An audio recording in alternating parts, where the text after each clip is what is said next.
The term manifesting has been completely like conjured, like due to the trend of spirituality back in 2020, where people were writing down like the 365 method and whatever else there was. And I mean, it worked because people put their belief in it, and with belief anything is possible. But like, it's just like when you ask a genie for a wish, it's like you have to be real specific with how you make the wish in order for the wish to like actually like fortify, you know what I'm saying? In order to really fully manifest something, you gotta go within, and you have to, one, first of all, ask yourself why you're trying to manifest this, and whether it's coming from a place of lack or like basically what frequency it's coming from. And if it's a lower vibrational frequency, that's not something you need to manifest right now. First, you need to focus on healing that lower frequency, healing the reason why you want to manifest something out of the state of lack. Because when you manifest anything out of a frequency of lack, it's never going to be exactly how you want it to be, because the manifestation will also carry that frequency of lack that you're sending out into the universe. Because it's quite easy to create your reality and create an external hologram of what you want to see. It's quite easy, really. I mean, the mind's eye is way more powerful than people understand it to be. With your full subconscious belief, you could pretty much just like paint everything you see around you. So basically, it's like really understand what you're trying to manifest. Manifestation is really going on in every single second of your life, of life before your life, of life in general. Life is a manifestation.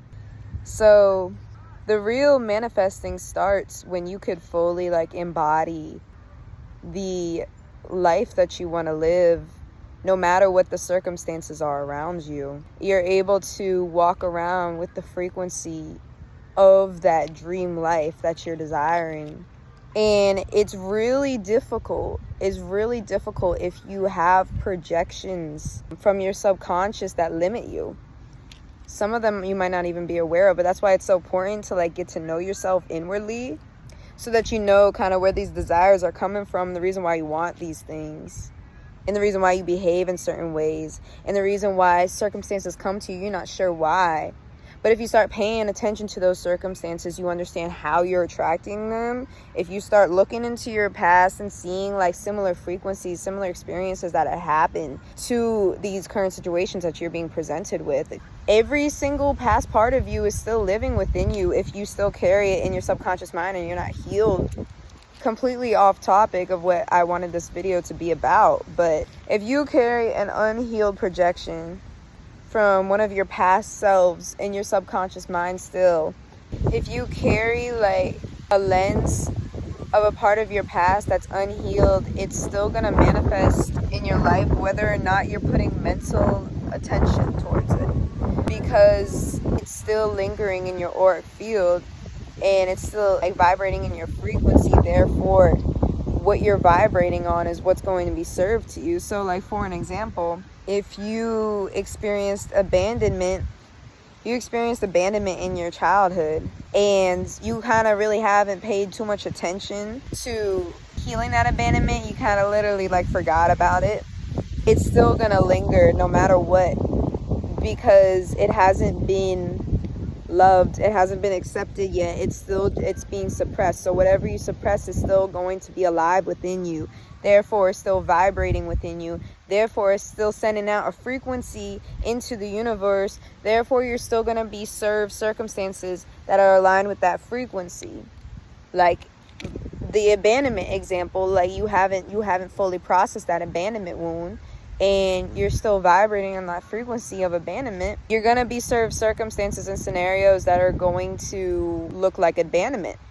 You're going to get into relationships where you are going to either constantly feel like you're about to be abandoned, or they are going to abandon you, because what you vibrate, what you radiate is going to always reflect in your reality.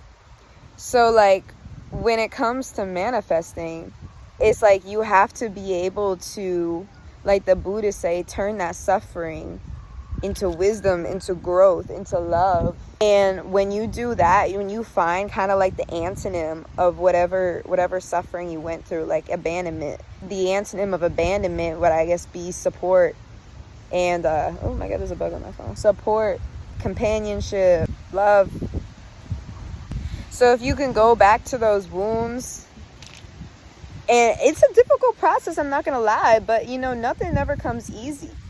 Even manifesting the dream life you want, no matter what anybody else is gonna tell you. I mean, because if there's still unhealed parts of you that are still projecting that frequency out into the universe, you can definitely still manifest a projection of the external that you desire. But if you still carry that abandonment, or like that abused, or that like lonely frequency that it currently still lives in one of the past selves in your brain, in your subconscious mind, the circumstances that you're going to manifest will still carry that underlying frequency of that. So you're never really going to feel fully fulfilled with the life that you thought that you were going to be happy with. The proper way to really manifest is to start at the root. So when we're taking into account chakras, start at the root. Figure out where the roots of this manifestation is coming from. Like, what is the underlying motivation for manifesting this, okay? And once you grab that, the chakra system is like a roadmap. You got to keep unlocking the little terrains. You know what I'm saying? Like a video game. It's like you complete one level and then you move up to the next in order to get to the final boss level, and then that's when things start to manifest. Just think of it like that, like you got like a whole like map that you gotta go down, a whole like game that you gotta play. You gotta open up the new terrain every single time. So once you start at the root, then you move up, and then now you've unlocked the terrain of the sacral, and that is where emotions lay. That is where creativity lies. Now you gotta ask yourself, okay, what type of emotions will this make me feel? What type of emotions are behind this desire that I have? So let's say that your dream job is to be an architect, and you get the letter saying, oh, we accept you to be an architect for a company. Then you tap into those emotions of like, oh my god, I just got accepted into this job that I've always wanted, to be an architect. Fully embody those emotions. Boom. You let it fill your being. Then you move up. You move up a level. Now you're at your solar plexus. Expression, radiance, expression, kind of how you're going to voice it, how it's going to look, how it's going to like be projected mentally with your mind's eye. Make your reality look and feel like that manifestation that you want. Okay, boom. So now we're unlocking new terrain, right? Now we're going up to the heart. The heart is really like, it's a place of openness, connectedness.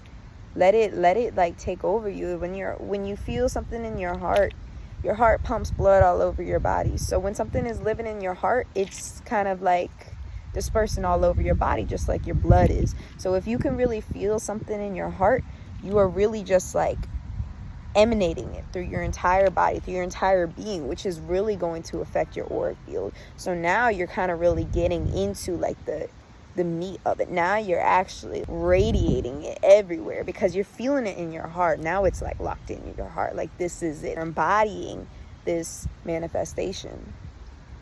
So at this point, you can already call it manifested because you are literally embodying it. Moving up, we're unlocking the new terrain, and this is where we get to the throat, and the throat is the energy center of manifestation. Okay, boom. Now it's up at your throat, and that's expression. So whatever lives in your heart comes up to your throat and sends out into the universe, and whatever you send out will always come back to you. So it's like the same thing when You're creating your reality and you're not even aware of it. It all starts at the root. So whatever you're holding in your root will always kind of like determine the type of reality that you're going to perceive, because of the fact that that's your root. It's always kind of like, that's your foundation. That's like the bottom of the ship, and the crew workers are like putting they're hogging coal in the whatnot, and that's where it all starts. So whatever you hold in your root is really, really, really foundational. In the chakra system, when it comes to chakra balancing and healing, it's really difficult to go straight at the roots, because of the fact that that's like the bottom. So if you're pulling at the root, if you pull something out of the root, it's going to hurt really, really bad. And it's going to be really difficult to kind of tug at it. It's going to be really difficult to fully pull those roots out of the ground, because shit, I can't freaking like grab this root with my hand and then rip it out. It'd be much easier to just break a branch from off there and then just keep breaking the branches. Be a lot harder if I just wanted to dig up this root, but it's so much easier to just keep breaking branches off until weight just keeps coming off and off and off. It's the same thing with the chakra healing journey. If you go straight for the root, in which most cases a lot of us want to, it's much easier to kind of start with the upper energy centers, because those are where the tinier sticks lay. And if you keep taking off the tinier sticks, you're going to weigh less and less and less. And at some point you will get down to the roots, and it'd be much easier to pluck that root right out of the ground once the entire tree is lighter. The things in your root will manifest in your higher chakras. Focusing on like balancing, caring, mending mending the hurts and the ailments in those chakras will make the root a lot easier to pull out. So really, typically, in a way, it's much easier to fix an imbalance by coming from up here down here and not the other way around. That's more of like an ascension path, whilst a healing path is kind of like the most traumatic events are often held in the root. Like Inside Out, when they chuck like a core memory all the way back, and it gets like locked into whatever like cellar that they got, like the core memories. You can think of that as like the root chakra. And when they're trying to pull it out, like it's real difficult to pull out because it's so like rooted in there, you know what I'm saying? But at the end of the day, you can still transform whatever hurt that you're storing in your root chakra into a frequency of love. And from there is when your life starts to change, because the energy that you're foundationally radiating is different. That ground energy is different, and you will start to perceive reality in such a different manner, such a different like a different person, in which in a sense you are, because you kind of do go through a death and a rebirth when you take an experience that's deeply rooted in who you are, and you change that frequency from a lower vibration to a higher vibration. You are literally shifting your character. You are literally changing your entire frequency. So in a way, because we are all energy, we are purest form as energy, and we're literally just in this like human body, you are literally changing who you are by changing the frequency of your heaviest experiences. A way to create more peace in your life is by going back to the experiences that really hurt you the most, and just accepting it and pouring love into it, learning from it, transmuting it. By doing that, you mend that frequency in your vibrational field. You bring that frequency up, you give it a higher vibration, therefore attracting higher vibrational things, and that is how you manifest. It's not as easy as people believe and presume it to be, because it takes so much inner work to actually manifest the life that you completely and truly desire, that like will treat you the way that you want it to, instead of just putting up alluring, attractive hologram of it, but ultimately carries an underlying frequency of an ailment in your subconscious mind that you have yet to heal. And it's impossible for real to really just like heal your entire subconscious mind in your lifetime. Like we're constantly healing, and it's not our subconscious mind is a very deep place. Don't think that you have to be fully, entirely healed in order to manifest. None of us are.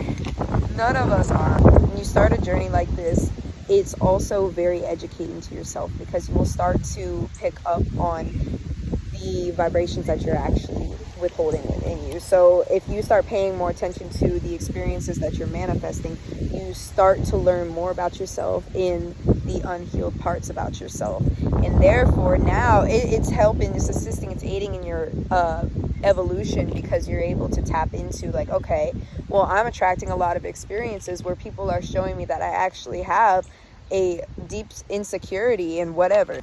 One last thing, because I just opened Pinterest and I saw a quote by Eckhart Tolle that said, rather than being in your thoughts and emotions, be the awareness behind it. That is so important when it comes to manifesting to your brain. You're always going to have thoughts and emotions. They're just a tool, though. If you look at it that way, you're less inclined to fall victim of them. So once you let your emotions control you, and once you begin to fully embody that mental state that you're in, then boom, now you're just like a victim to whatever low frequency you're having. But it could also go inversely. If you're having a higher frequency, you start visualizing, you start feeling it, you're feeling that love, you're feeling whatever, you're feeling that desire, that life that you're trying to have.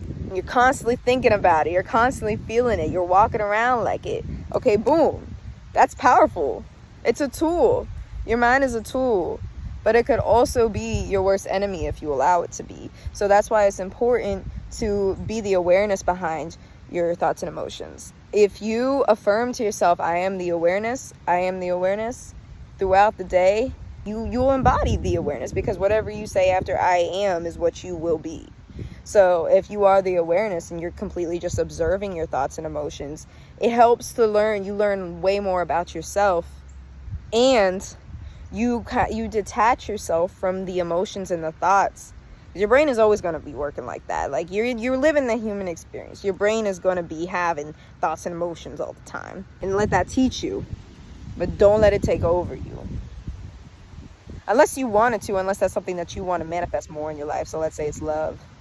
You're walking with someone, you feel love, and you fully allow that to take over you. But if you feel like a heartbreak, you got to know when to be the awareness behind that. You got to know when to not fully just let that entrench you. Especially when you get deeper into your journey, you start paying more attention, and you know the power behind your brain and your emotions and your thoughts. When you know it and you constantly keep that awareness in your head, that's when it becomes more sensitive. So that could be a good and a bad thing. So if you feeling that good vibrations, you're feeling that good vibrations, you allow that to happen. You're like, oh, I know I need to just soak all this in right now. I know I need to take this energy and just fully embody it. And I know that by doing this, I'm going to be attracting experiences, because I'm painting my aura in this frequency. Okay, boom. And then the next day you start having similar experiences. The next day you start experiencing similar frequencies and scenarios of that happy energy that you were feeling. So yeah.